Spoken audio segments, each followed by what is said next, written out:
I'm Dan Morris, you're watching Bosun Dan Bushcraft, and today we're going to be making the Bushcraft easy chair.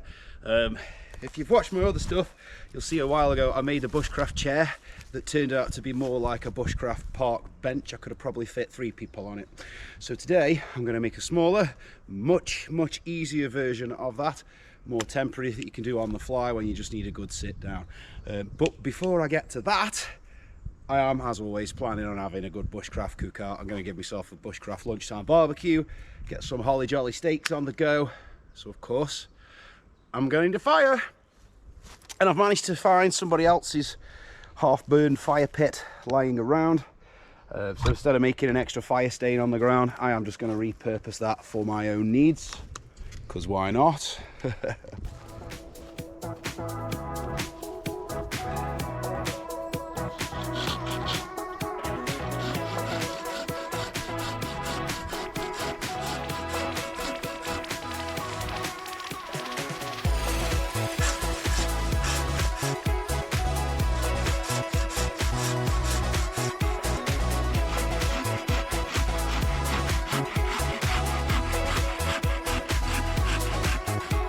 Right, let's do something about repurposing this lovely fire pit. But actually some of what's wood here, unfortunately. They have sat in the wet though, whenever this fire was going, so I guess we'll work with it and dry them out accordingly. I'm going to do my usual trick of having a couple of half pieces either side. Take the fire in the middle of that.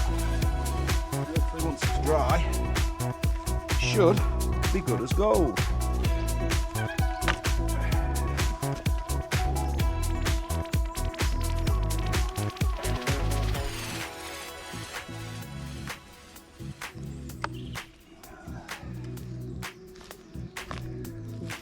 See this bigger stuff lay next to it straight away and start just making sure that it is really good and dry, because as usual it has rained a lot over the last couple of days, like it always does out here, so unfortunately the stuff is not the driest, but we should be good on that. Right then, so whilst the fire gets going, let's make ourselves somewhere comfy to sit. Like I said, this is the easy chair. It's a lot quicker, a lot easier, a lot more temporary. You'll want a saw. You'll want your manky old towel that I'm always banging on about you should carry in the woods with you, because you can never get enough. And you want a couple of good stout sticks. I've gone and found myself a couple of nice pieces of hazel from over there, good solid ones. Still alive as well. If you're making furniture, really you want living wood. Dead wood will be dry and snap on you. You want them really about 6.5 feet long. Should more than do it for most people. Just trim out there.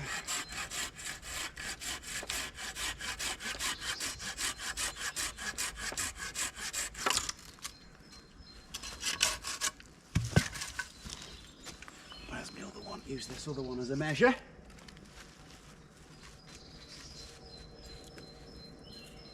That's about right.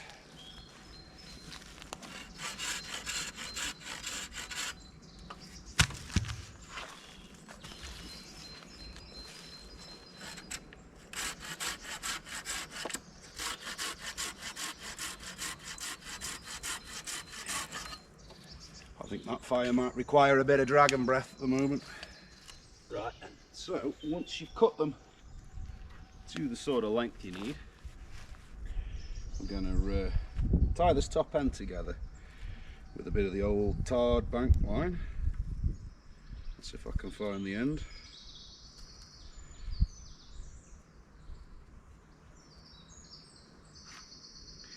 So I like to just put a loop in it that's going to go over one of my sticks here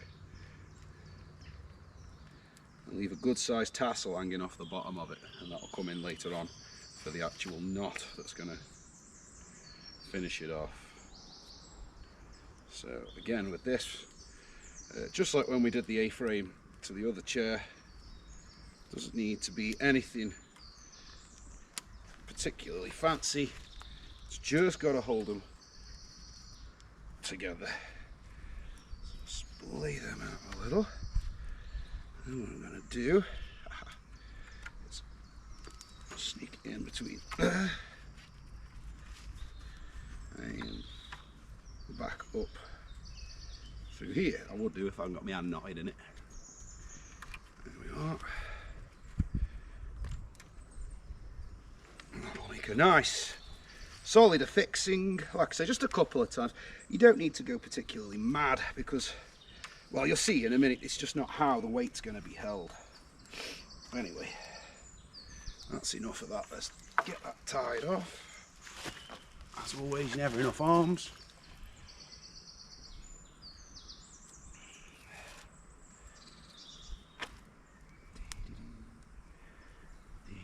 Come on, fire, I want a brew. Lovely. Now, once you've made your A-frame, you're going to stand it up against a tree. You're going to find a position where it's not going to fall off the tree. Am I going to fit in that? Yeah, just about. So now is where we want some good solid cord and your lovely old towel. No rocks around, so I shall just improvise and do a twisty jobby. So get yourself a nice twisty corner like that. A clove hitch alone should hold this. I've done similar things before and I've never had a clove hitch slip on me. Get it right down over the lumpy bit. Pull it proper tight and it should really lock on that towel there. Lovely, lovely. I actually forgot my little Fulkniven knife and instead I've got my gigantic cookery cleaver instead. Doesn't matter, it's just as sharp. It's just a little bit cumbersome and unwieldy. Ooh! Ah, I'd have never turned the camera down in time, but like two, I presume buzzards just come flying straight through the trees nice and low. That was amazing. Special skill. Get it smoked out. Right. See him again. Make yourself a humpy lumpy bit. Nice clove hitch.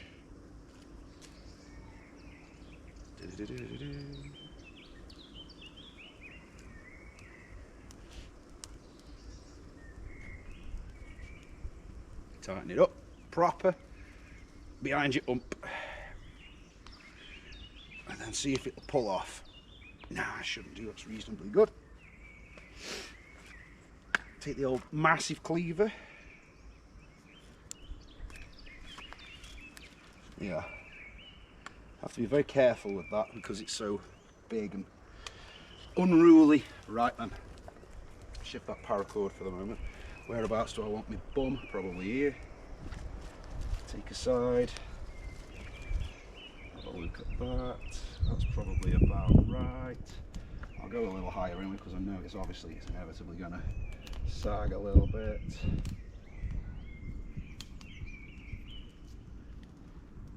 Clovey itch there. I know. I rely on clove hitches constantly, but they're good. I'm going to clove hitch there.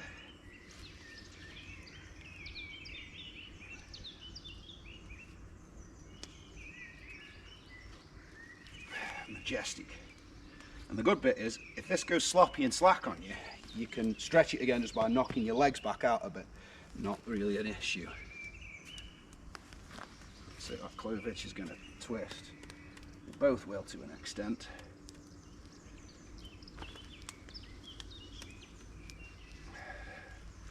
So that's the sag. And what we're going to do then is kick the legs out a little. Lovely. And that'll tighten it back up for you. He says with a grin, I'm not sure that's enough string. Okie dokie. You're going to take your rest of your towel and your 550 cord, or any cord. Normal paracord would be more than strong enough to do this with. Fold it in on itself and pinch it like a deck chair, like that. Yeah, I bet you can't guess what knot I'm going to use. Answers in the comments below. You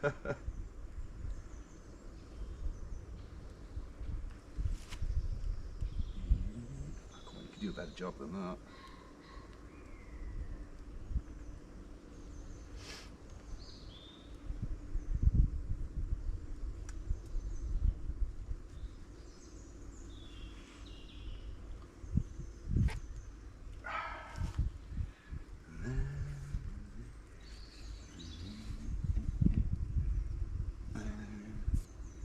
Set it to about where you want it, and I'm just going to wrap it and wrap it and wrap it in a temporarium fashion, because like I say, it doesn't need to be that super duper at the moment.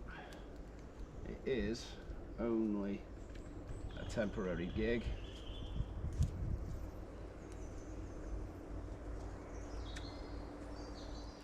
So now for the moment of truth with the easy chair. Just before I sit on this, I will tell you, I weigh about 15 stone.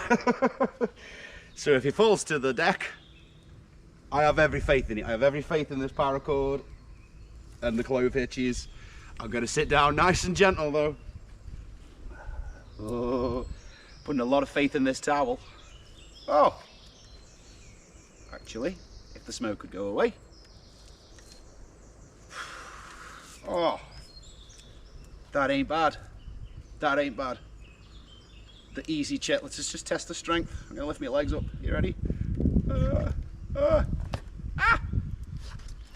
It holds. That's all right. That is all right. And there is the easy chair.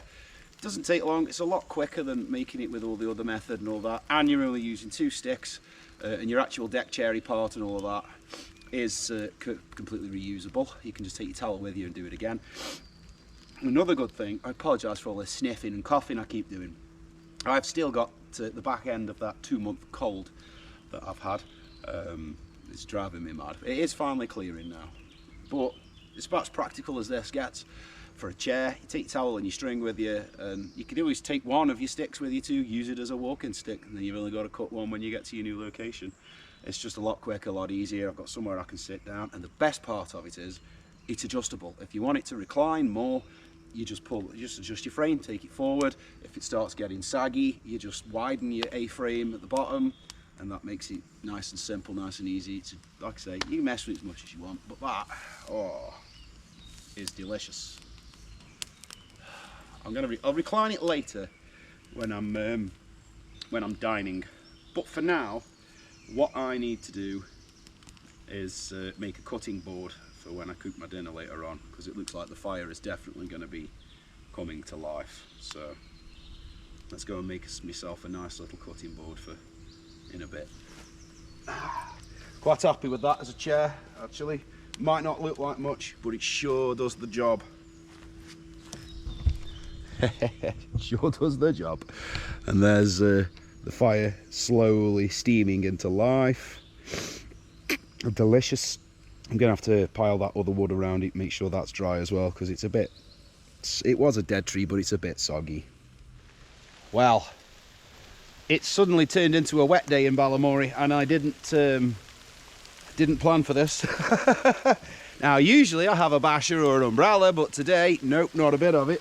And everything's wet, it's playing havoc with my fire, as you can see, steam central down there. And the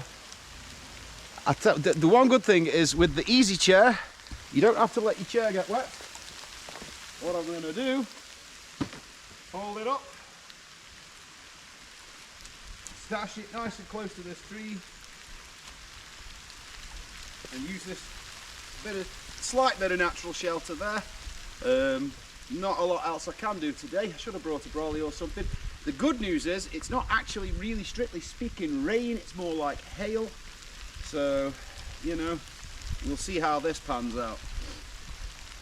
I really should have brought a basher with me. It's just because of the type of cooking I'm doing. I brought a big skillet pan and I thought, well, that's enough to carry. So pretty soon the fire should be hot enough. I can at least get a brew on. Everyone's always happier when they got a coffee in their hand. I know, as soon as I put a hood up and my face goes dark, it's just Assassin's Creed. I'm just a nose poking out, but hopefully it's just a shower.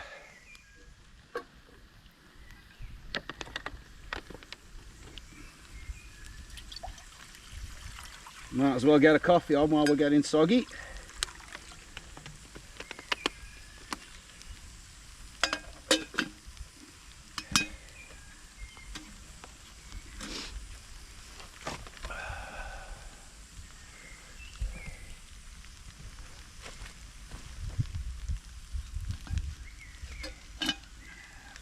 Nice stable place. Ow! That ow is good. Ow means it's hot enough to boil my water, because it's just boiled my finger. So there's just been a jolly good, you can't even see me, can you? There's just been a jolly good rumble of thunder in the background. Miles away over yonder. Funnily enough, you know, and this has really got nothing to do with anything, but was it last week or sometime? I was sat in the camper in the garage watching probably Bushcraft on the Xbox, well, on YouTube obviously, and out of nowhere, one enormous great big boom clap of thunder, but just one on its own. Didn't hear anything else after that, just one great big clap of thunder. That was all. Mad. Where that came from, I have no idea. Right, I think it's dry enough now. I can pull this chair back out for a little while. We'll see. I'm concerned with that, well, I'm not concerned about the thunder, but what I am concerned about is what comes with thunder, which is usually a dirty great load of rain, which, to be fair, is something I think we could well do without, to be honest with you. Boil, water, boil. So as soon as this water's boiled and we've got a brew, I think it's time to get ready with the old cookery. But before we do cook, I want a plate or a cutting board to put my lovely barbecued meat on. So what I want to try and do is crack this in half as neatly as I can, as close to it being perfectly in half as you can get, which is probably why it's absolutely not going to do that for me. Freya's got wet. But let's give it a go. Right dead centre, please. Ooh, close enough. There we go. Look at that. That's not too shabby.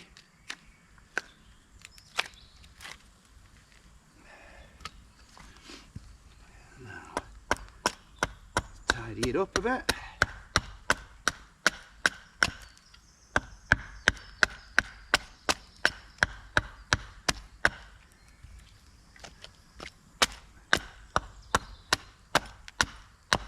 Lovely. And there we have a perfectly decent, perfectly usable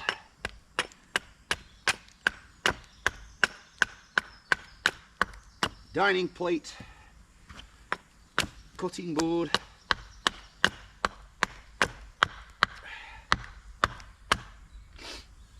I know some people take paper plates to the woods. Well, what's wrong with that? Nice, clean, flat cutting board. Put it there, keep it clean. Ah, magic, right. My brew can't be far off done. Yes. Finally, we've got some signs of fire.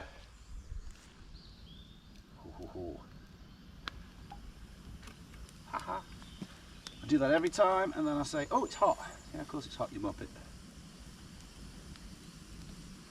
Magic. Now I reckon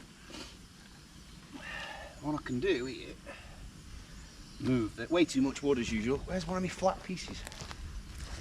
There we go. Lovely. Nestle that in there. That's going to be my little handling stick. Blow all the rubbish out of that. Multifunction table.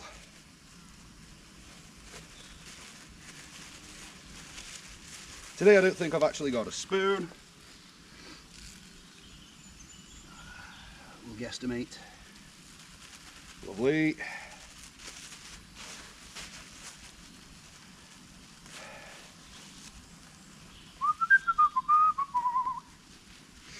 Right, where's that manky towel?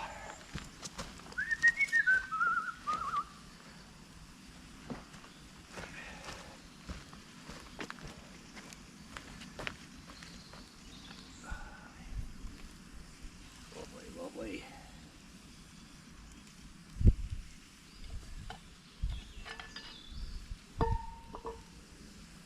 Not enough for me. Ah, yes. Delicious. Coffee. Ooh, there was another little roll of thunder there.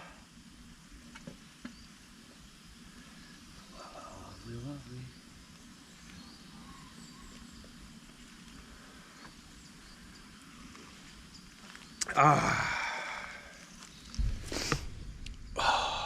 Beautiful. Just gotta love just being in the woods at any point. It doesn't matter if it's raining a bit. Some kind soul has left me a grill in a tree that I've literally just seen. Look at that. That will be very handy to keep my skillet level on the fire in a minute, because I'm going to put some wood on that fire and then I'm going to get my barbecue ready.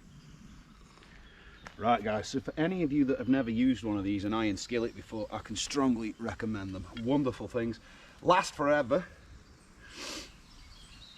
and they just make the food taste absolutely unbelievable. So, a bit of olive oil, that's it.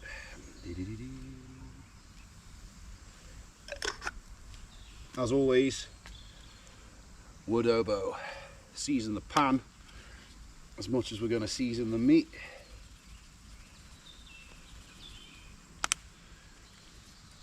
Nice little spatula looking jobby. Yeah, that's it, get it all mixed up and around. Yeah, the smell of this pan, I used it yesterday for several things. Didn't wash it, just scraped it out. You'll hear mixed reviews on that. There's a lot of people say you don't wash a skillet. Well, it depends on just exactly how cruddy you've got it. So, what have we got here? Nice fat slab of pork. And in here we have a olly jolly lump of beef. Beautiful. That's it. That's it. Get yourselves all in that oil. Bit more wood oboe going on.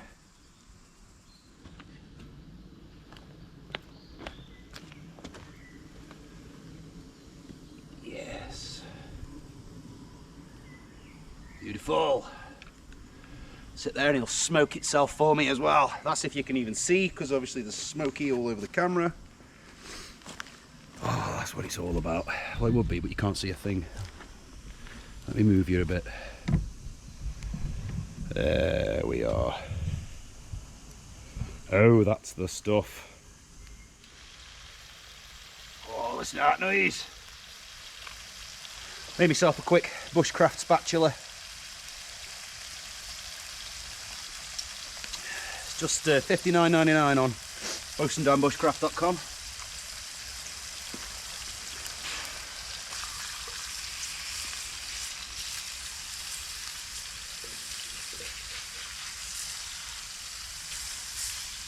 Ha ha ha!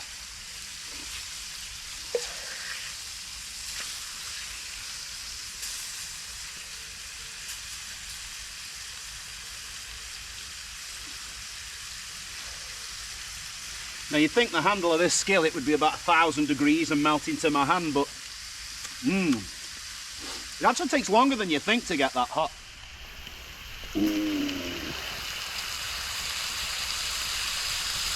Yes, actually, I think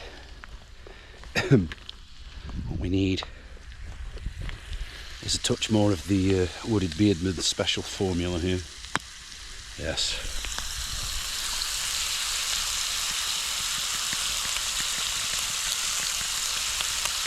Yes.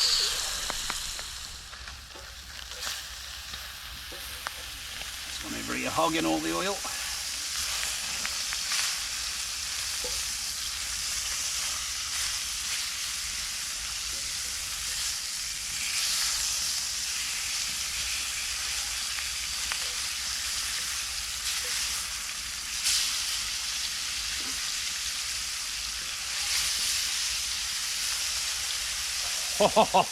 I just want to. Oh my God, that is magnificent. I'm going to build myself a little bit of a table over here, I think. Nothing fancy, just a log table. Literally, I'm just going to move. Where do I want it? Bam. Oh.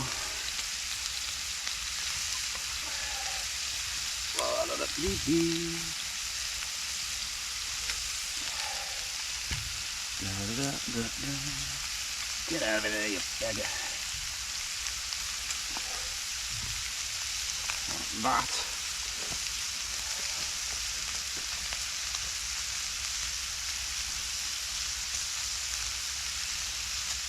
And that can just sit there in between them. I can do a better job on that. There we are. That's a much more satisfactory little table. Does its job. Now really what I want to do is just rest this meat a little. So what I want to do is just take it.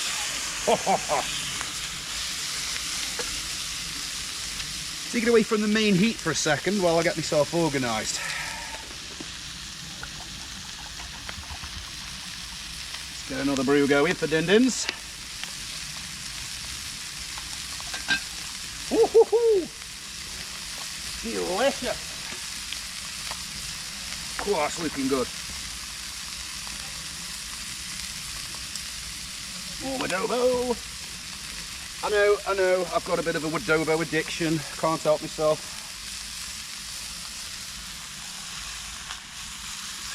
Right, you can let that rest a minute. Always let your meat rest. Always rest your meat you've cooked, particularly if it's pork, because if it's not fully cooked through right now, after it's sat for a few moments, not doing anything, it probably will be. You have to have a taste of that juice.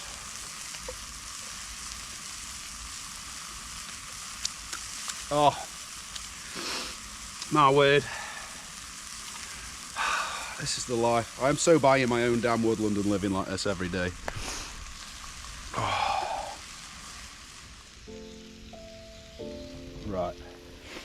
So I'm pretty sure that is all good and done. Ooh. Tell you what, oh gosh, I love these iron pans. It's so good.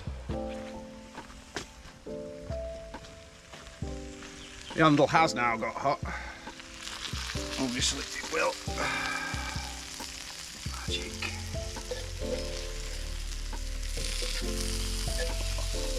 It's still cooking in the pan, not even on the fire.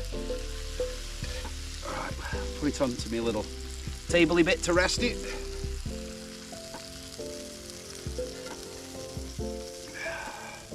Now I'm going to put this pan over there to cool down, and I can use my spatula later on to scrape all the gooby goo out of it.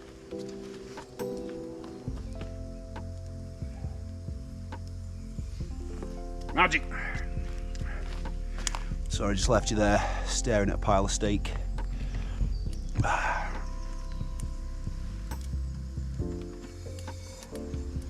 Water's boiling, I can hear it. Beautiful, nice staring at my boots. Oh. And I think we're ready for dinner time. Lovely. Let's get the old coffee made.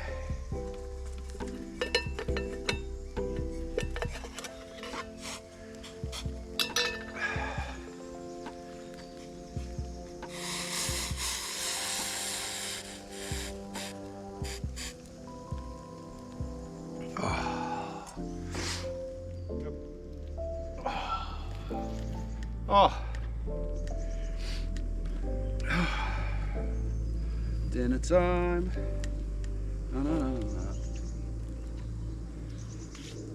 Got my plate.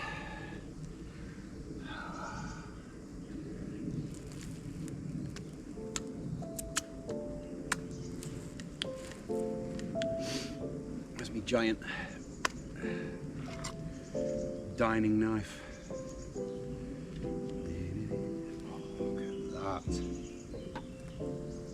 Oh, just the slightest little pinkiness.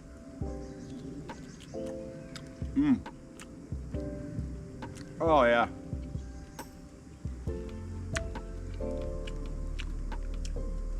Oh, that's good.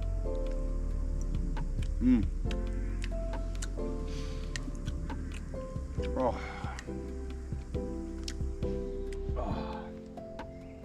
Sorry about that phone call.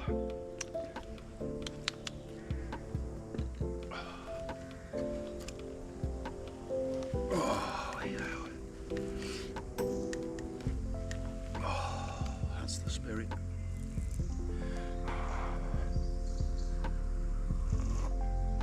Oh, the fire's now at the point where even wet wood will burn without any bother. So. Magic. Let's experiment with a bit of this pork.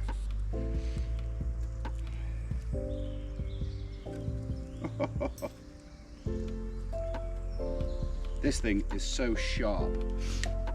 It was sharp when it was bought for me, but I've spent about 5 minutes with the ceramic sharpening stone I've got, and it's razor blade now.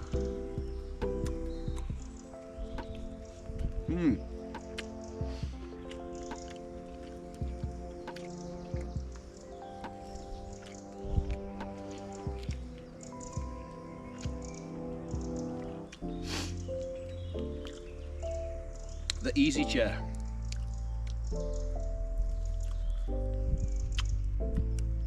My word, that Wadobo.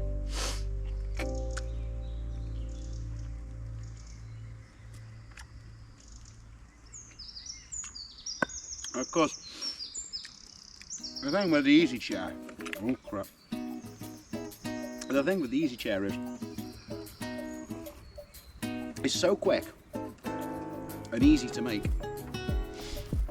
Why not sit down? Do you know what I mean? It's just so easy. Now I know the other Bushcraft chair I made, it's a bit faffy, but I mean it's brilliant, don't get me wrong, I love that chair too. It's just, say you're only doing one night or you just come out for a picnic. You can do this. Like that. Job done. You have to sit here in comfort.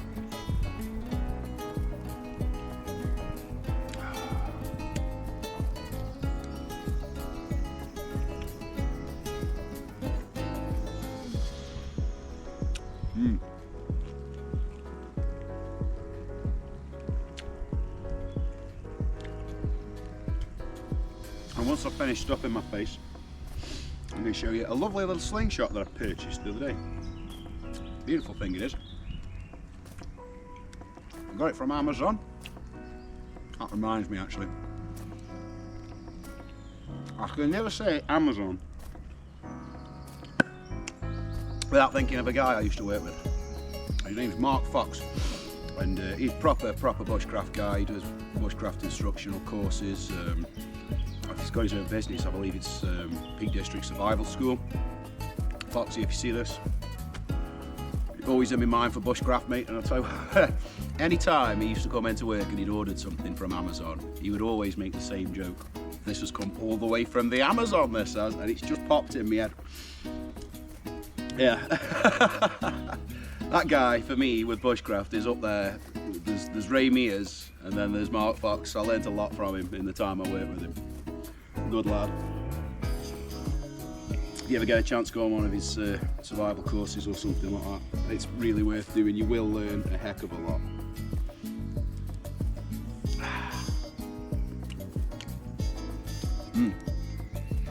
I suppose really I should turn the camera off.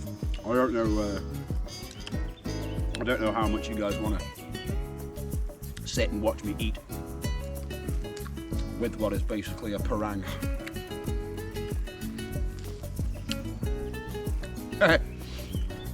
Well, this is luxurious. Absolutely luxurious. Oh, vitamin coffee, vitamin pork, a little bit of rain. I don't care about the rain.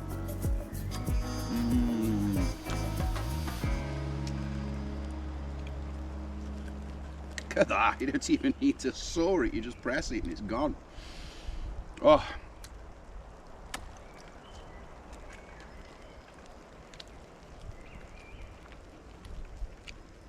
So, this rain shower's picking up a little bit, but I'm sure it'll go off in a minute.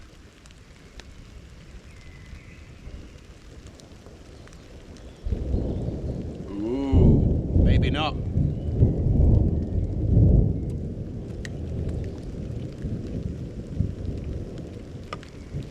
One Mississippi.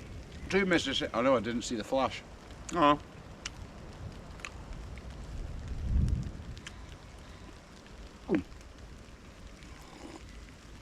Ah.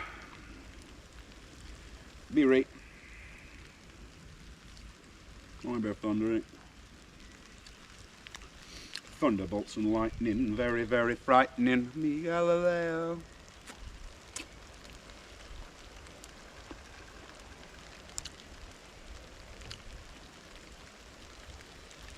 Gosh, this big ass knife's pretty good, to be fair.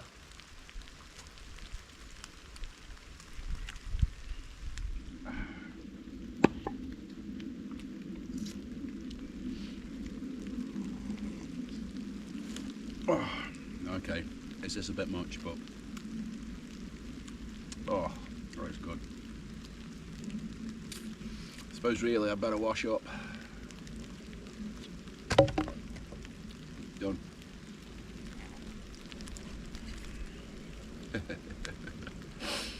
Oh, the trouble is, after you do stuff like this,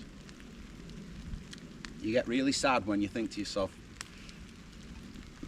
I've now got to go back to a house. I mean, don't get me wrong, houses are great, but this is lovely. There are, you won't see them at the moment, but there are deer that run around these woods all the time, and they're very active at the moment. There's deer scat, there's deer licks and scratches where they rip the ground up and all of that, and sometimes people think that they're doing that to make beds. They are not. No, they're looking for minerals. This time of year, particularly males, they're after whatever minerals they can get out of the ground, particularly if, you know, calcium and stuff like that. They really, that's what deer have been observed in the wild eating the skeletons and carcasses of other animals. It's not that they've suddenly turned zombie and gone flesh-eating mad or anything. They want the bones, they want the calcium out of it, because as you can imagine from a all vegetation diet, it's quite difficult to get calcium unless you're specialised in it, like cows and things. But that's what they do it for, because as you can imagine, the males, they've got to grow antlers and things ready for the rutting season and all that, and that's a bit of a task, isn't it? It's an impressive thing to do, to grow bone that quickly. Could just do with this rain begging off for a little bit, that'd be nice. It's not actually as smoky as it looks, it's just the wind's changed a little bit. Oh. You rain all you want, I'm not going anywhere. I enjoy myself. This is beautiful. So in a minute I'm going to have a tidy up, pack some of the stuff that I don't need, and then we'll get the old slingy shot out, play with that for a minute. And I'll tell you about it, because for what I paid for it, I couldn't be more impressed. I've ended up collecting blooming slingshots now. That's Zach Fowler's fault. On that note, guys, I'll show you some little bits about how to use a slingshot, but I'm not going to go into great detail. I'm not going to do an instructional video on slingshots like I did with the archery and the axe throwing and stuff, mainly because I don't see there being any point. If you want to learn how to use a slingshot, have a look at Zach Fowler's video. Just search Fowler slingshot.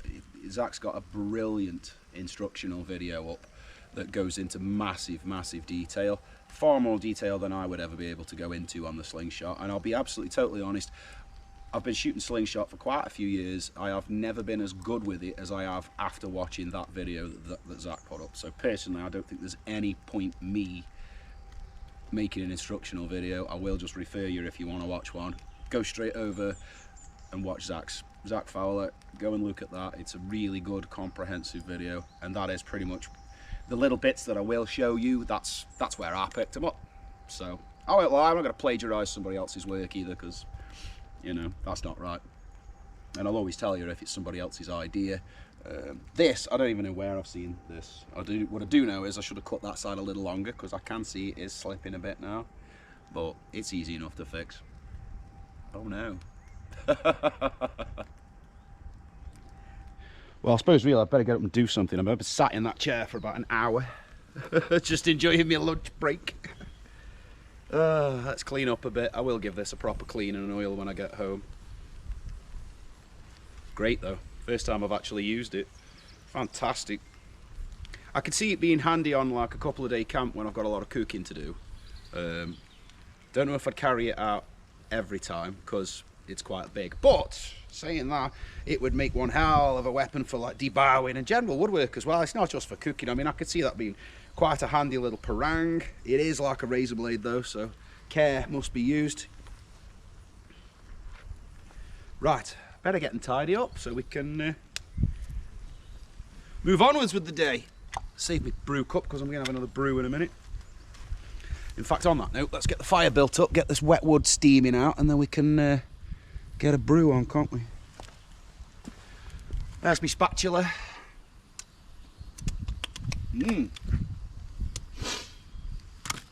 Marvellous. This wood is a little damp, to be honest with you, but the fire's at the point now where it all goes into the broth. It'll all be good. They'll just sit there and dry out a bit, won't they, while I'm faffing. Oh. Right, I shall spare you watching me tidy up. It's not the most interesting of things, so let's just have a little scenic shot of the easy chair. I'm really quite impressed with that as well. It is every bit as comfortable as the big Bushcraft chair. Couldn't be happier with that. But I'm going to get them tidy up. Well, unfortunately, disaster. Well, not really disaster. I've run out of water. That's a nuisance, isn't it? There's plenty of water knocking about though, so you're going to come with me on a little journey through the woods and let us go and find some water. I'll tell you what, if I make this noise, you can pretend it's a drone. I know a few videos ago, I said then I bought a drone. I promised you some dodgy drone footage. The only problem is, I keep forgetting. I keep forgetting to use it. I'm kind of waiting for nice weather as well, and for the trees to all be leafed up and all of that. So we'll get there, we'll get there. As you can imagine, in here at the moment, it's a bit tricky fly a drone around there. I'd have to really concentrate, and it wouldn't make brilliant footage today unless I got right up there. We'll get there, we'll get there. It just won't be today. Look at that there. Don't know if you can see it on that tree branch there. A bottle stuck on a tree branch. Now that's something that really annoys me, because I know exactly why it's there. People stick bottles on tree branches and shoot at them, either with air rifles or slingshots and all of that stuff. Now, the reason I find that so annoying is because it's unnecessary. There's always empty lager cans and monster cans and all that sort of stuff lying around with other scut. scummy people have left lying around. If you want, now a lot of places you shouldn't really be running around with air rifles anyway, and I'm not advocating that you do. I'm just saying that personally I believe we should be free to do stuff like that as long as you're safe and you make sure there's a good backstop and you're not going to accidentally shoot anybody. You make sure that any missed shots go into the ground. But don't shoot at bottles, you blooming idiots. Shoot at a can. Cans are great because you'll blow a hole through it and it will eventually rot away. Bottles, you'll just smash them to smithereens and then there's broke glass everywhere. I can hear and I see water. There'll be broke glass everywhere. Now people come, there's other people coming here. There's a lot of people walking dogs in here. And I would rather not have people's dogs getting the paws all slashed open because idiots are shooting at bottles. Shoot a damn can. Shoot a stick, find an acorn, you know, do something sensible. But people be people, don't they? There's water down there, look. Haha! And it's running, nice and clean. Lovely, lovely. Dee-dee-dee-dee-dee. I say clean, it's clean enough for me, I don't know that fussed. You know, I'll boil the life out of it, it'll be fine. This is why I always wear these muck boots that people have commented on. You might think it's a bit much, but look at the terrain I'm avoiding. Oh, that'll do a big job, won't it? Lovely. Na, na, na. It's not the dirtiest water I've ever seen.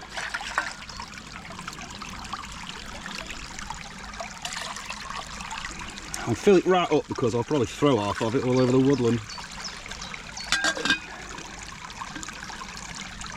Beautiful. Nice little stream. Yes, it will probably be flavoured up with bits of woodland floor and maybe a bit of sheep wee, but you know. Oh look, we've got a tag on. Yeah. Whoa, well, that's water sorted out. Excuse me. Use me free woodland grill that I found. Tell you I'm going to stash that back where I found it and use that again, it's quite good. I'm going to boil the absolute devil out of this water because, as you've just seen, I have basically just taken it from a bit of a dirty field runoff over there. It'll be fine once I've boiled the life out of it. And now that fire's nice and calm and still. Lovely. All right, I'm going to get set up. Then we'll have a slingshotty chat.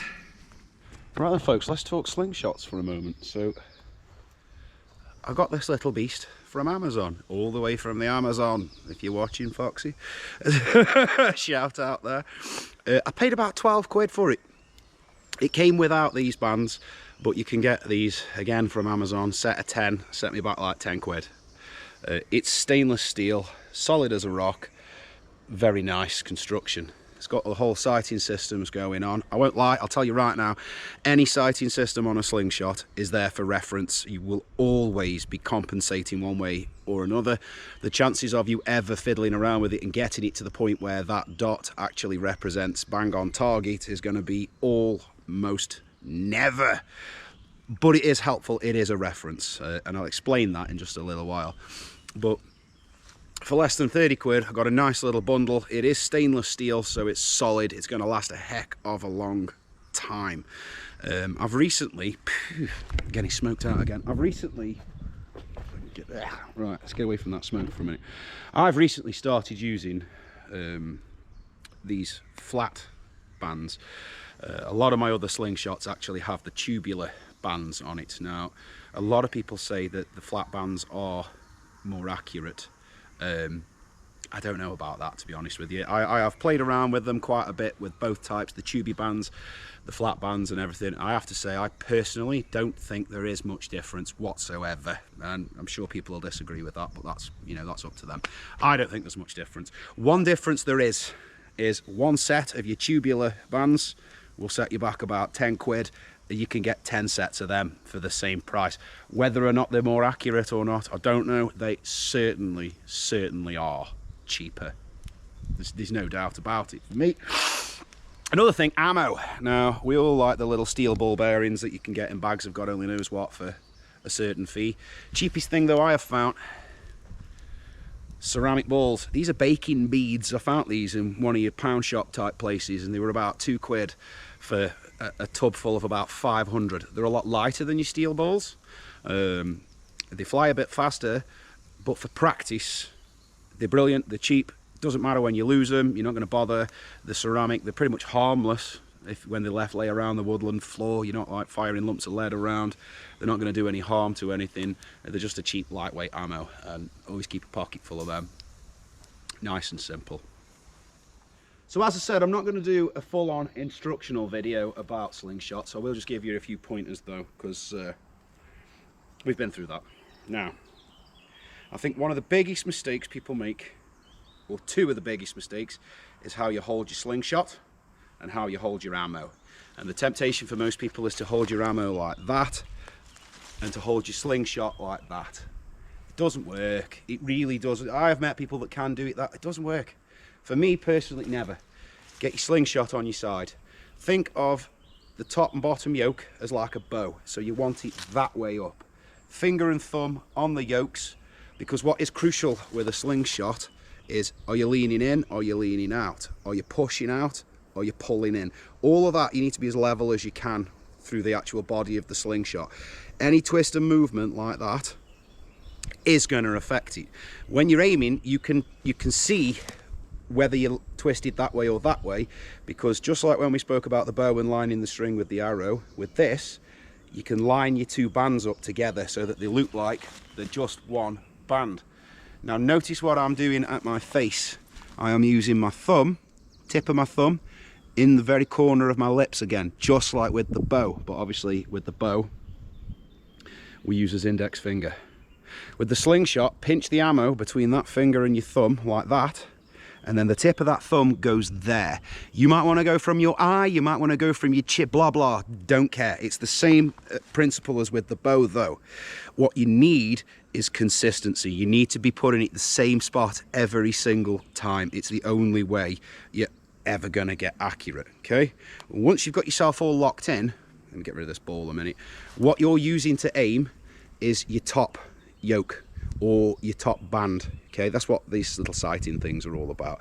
Really, when I'm aiming, if I didn't have that thing on it there, what I would be doing is literally using this very top arm down the band as your aiming point. And I know that your brain's going to tell you that you should think that you should be aiming through the center of the slingshot here. Doesn't work. It works if you put an arrow in a slingshot. It seems to work just great because that's where the arrow is. When you're shooting your little ball bearings and things, it's not there. It's through your top yoke. Why exactly, I've no idea. I can only imagine it's something to do with the fact that my band is here and not up here or anywhere like that, if that makes sense to you. But you will get far further along by having it on its side like that and sighting down your actual bands. And like I say, using your bands, which is easy enough to make sure you're not crooked. It's much harder to work that one out, or you're forcing out or you're pulling in, but that way is dead easy because you can literally just line your bands up together, yeah, and that tells you you've got a nice straight shot. Lovely. So I'm recycling somebody else's lost beer can over there that they've left lying around. I'm going to use that as a target. Won't hurt dog's feet or anything. If I miss this, don't hate me. This is the first time I've shot this today. Got to get used to the range and everything. Let's have a look. Get me lines. Static. Oh, just to the left of it. Magic. Another good tip, make sure your ammo is centralised in the little cradle. If it's wonky one way or another, that will have an effect. Where did I say I went left? So I want to be... Ha-ha! One shot to correct. Nailed it. Lovely.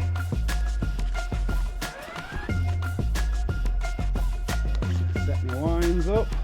Line the bands up. Ooh, yes.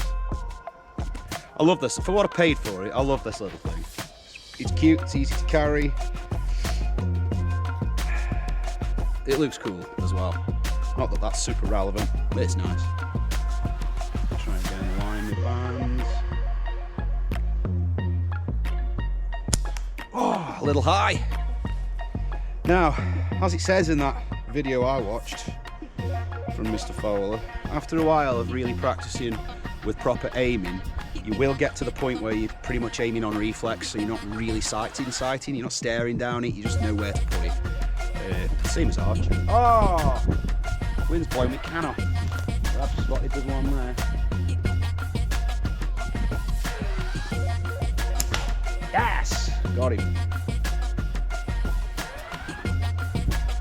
Beautiful. Just turn that a little bit. I don't know if you can actually see the can. It's hard to tell with these teeny weeny GoPro screens, to be honest with you.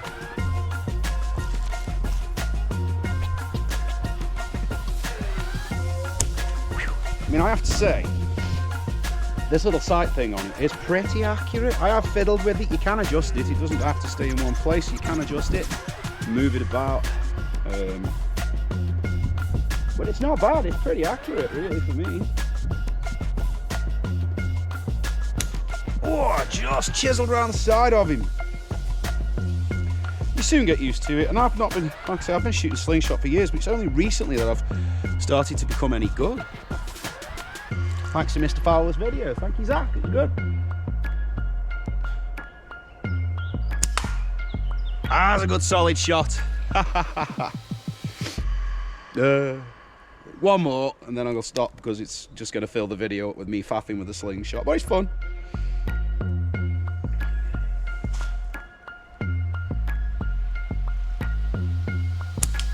There's going to have to be another one now because I missed. I'm going to leave this in as well because nobody's perfect, so I'm not going to do that thing where we just edit it and make it look like you hit time after time after time after time.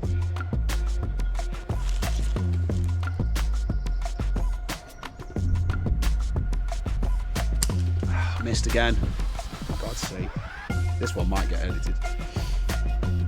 It's alright, I'm just conscious that a lot of my videos end up being like an hour long and people don't always like that.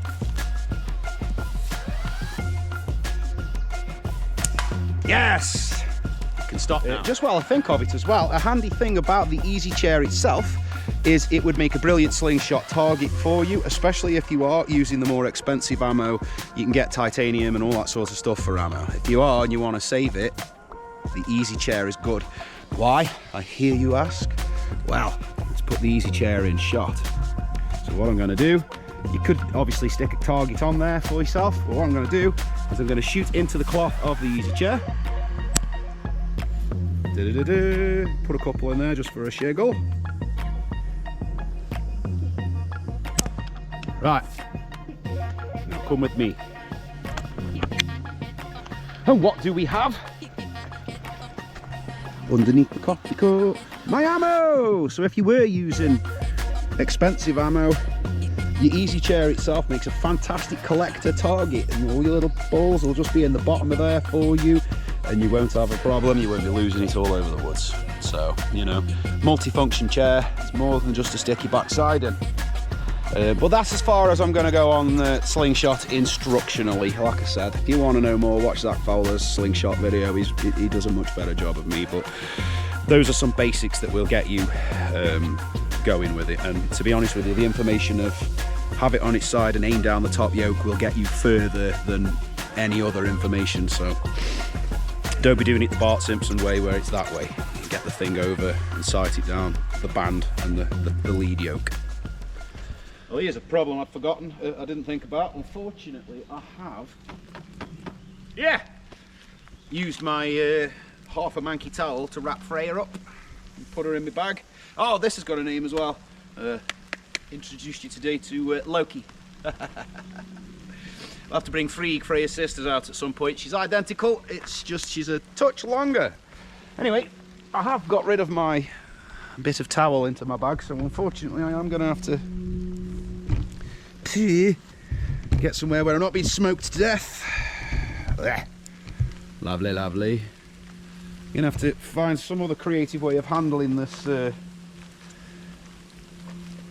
lovely filthy bog water that I've been boiling now for probably 20 minutes. I did say I wanted to boil it for a heck of a long time because I have just basically pulled it out of a field runoff.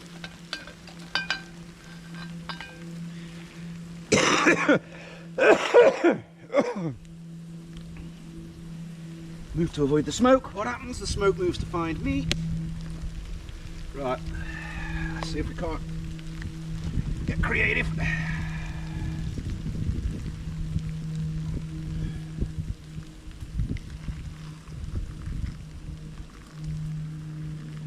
Ah, it works. Something smells funny. Well, it's not the water. A bit more rain for the evening.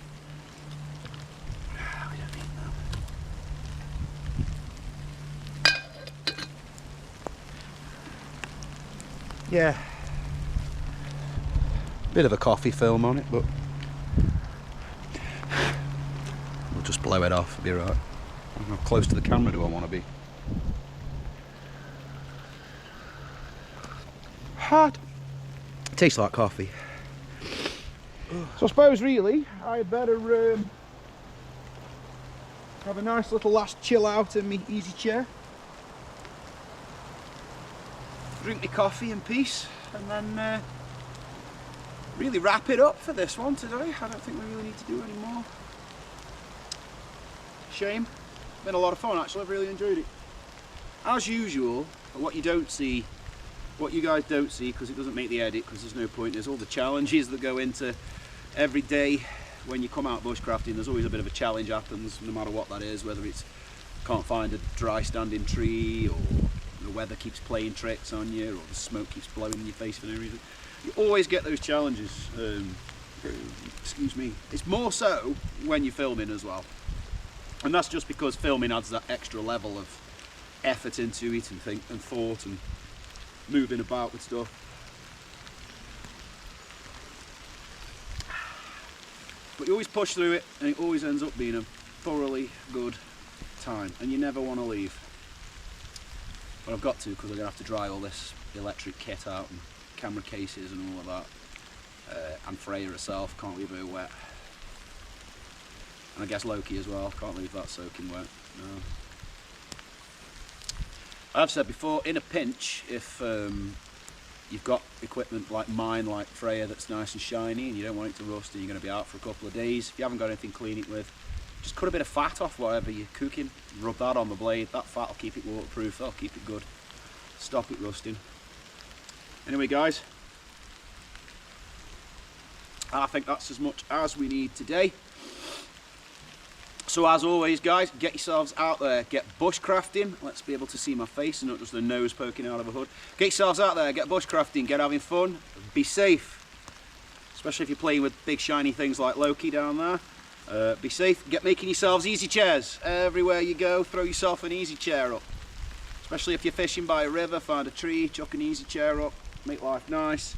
I could adjust this a bit better, which I would if I was staying, but for my purposes right now, fantastic. And what is even more better about it, that I like even more, is to the miserable person who comes in here and destroys everybody's building works, there'll be nothing for you to destroy today, will there? Because I'll just take it down myself. Haha. Anyway guys, get yourselves out bushcrafting, and I'll see you in the next one.